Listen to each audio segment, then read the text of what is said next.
আর কান্দে আর কান্দে কান্দে আর কান্দে চোখে পানি বাড়ায়। আল্লাহ বলেন, ও বান্দা, তুমি জানে রাখো তোমার তওবাকে আমি কবুল করে নিলাম। সুবহানাল্লাহ। আমরা বর্তমানে চোখে পানি বাড়া নিয়ে এটা আমাদের অন্তরের মধ্যে একটা বিষ হয়ে গেছে। কি হয়েছে? বিষ। বিষ কারণটা কি? কেন বিষ হইল? বিষ হইলে কারণটা কি? কোন কারণে বিষ হয়েছে?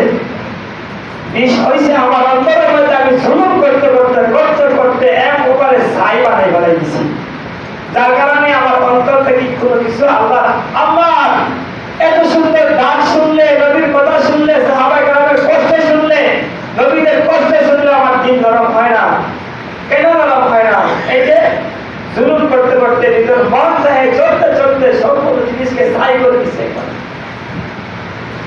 এই অন্তরকে ঠিক করতে হইলে জিকির করতে হবে, লা ইলাহা ইল্লাল্লাহ। এটা বলতে কি মজা লাগে না? কিছু বুঝতে পারো না?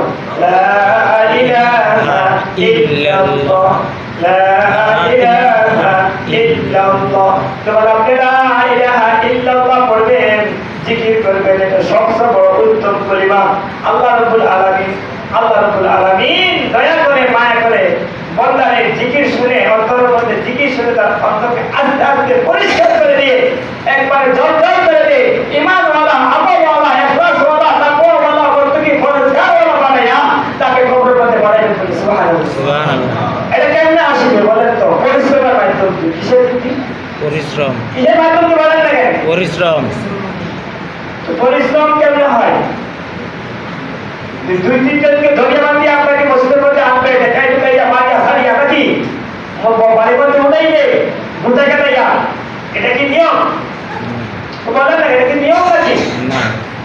নিয়ম হইল যে আপনার অন্তর থেকে যখন কাজ করবেন আল্লাহকে সন্তুষ্ট করার জন্য, আল্লাহ অতীতের সম্পূর্ণ ময়লাগুলো পরিষ্কার করে দেবেন। সুবহানাল্লাহ। কি করবেন? অতীতের ময়লা পরিষ্কার করবেন। তখন আপনি ডাইরেক্ট কি করবেন? কেউ ডাকতে হবে না, আপনার টার্গেট থাকবে যে আমি